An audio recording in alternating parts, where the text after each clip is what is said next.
That's what choose to help you God. I do so swear. When Sandra Day O'Connor testified in the first ever televised Supreme Court confirmation hearing in 1981, the nation was watching history unfold before them. At the center, a self-described cowgirl from out west. Born in El Paso, Texas in 1930, Sandra Day O'Connor grew up traveling back and forth between El Paso and her family's cattle ranch in far eastern Arizona. Sandra Day developed an independent streak at an early age, learning to hunt jackrabbits for food with a .22 caliber rifle while avoiding hazards of the desert. You really didn't want to fall off your horse because you might land in a cactus or an ant den. A sharp student, she went on to Stanford, earning a bachelor's, then law degree. Upon leaving law school in 1952, the doors of opportunity were closed to O'Connor compared to her male counterparts. I went to Los Angeles and had an interview with a partner in this major law firm, and he said, "Miss Day, we've never hired a woman as a lawyer, and I don't see the day when we will." She agreed to work at a district attorney's office for free until she got her foot in the door. She eventually took 5 years off to raise 3 sons with her husband, attorney John J. O'Connor, by her side. By the 1960s, the young mother volunteered for Republican causes and served on Barry Goldwater's presidential campaign. Finally, some respect. O'Connor landed a prestigious legal position in 1965 as Assistant Attorney General of Arizona. In 1970, O'Connor won a seat on the state Senate.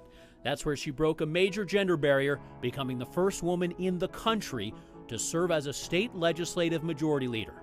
Along the way, known as a respected, even-tempered negotiator. It's something she alluded to in her later years at a 12 News town hall with young students. Even though you feel strongly about it, it doesn't have to get angry and hostile, does it? It does not. But it's so hard sometimes not to when you care and you're talking and you think the other side is being kind of mean. In 1974, O'Connor returned to the courtroom as a Maricopa Superior Court judge, then as a member of the Arizona Court of Appeals. Ladies and gentlemen, please. Then, in 1981, history. I will send to the Senate the nomination of Judge Sandra Day O'Connor of Arizona Court of Appeals for confirmation as an Associate Justice of the United States Supreme Court. She is truly a person for all seasons. O'Connor's confirmation focused largely on whether she would overturn Roe v. Wade.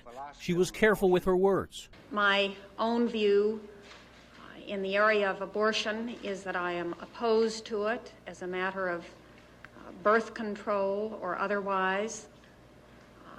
The subject of abortion is a valid one in my view for legislative action. Her nomination was celebrated across the country.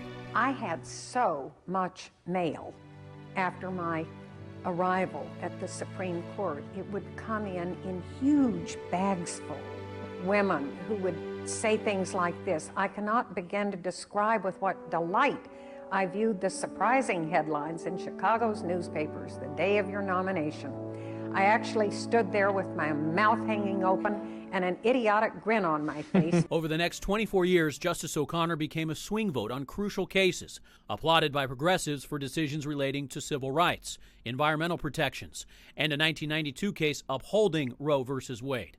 Conservatives counted victories when she cast deciding votes allowing school vouchers, supporting California's 3 strikes law, and in 2000, the ruling to end the recount of Bush versus Gore, solidifying George W. Bush's election victory.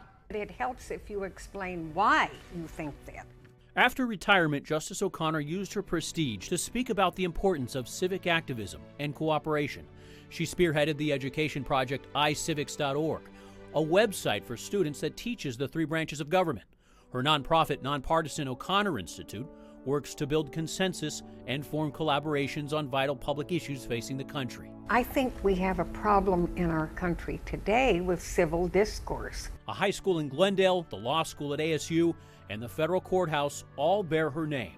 No doubt, Justice O'Connor's wise, tempered advice will echo for future generations.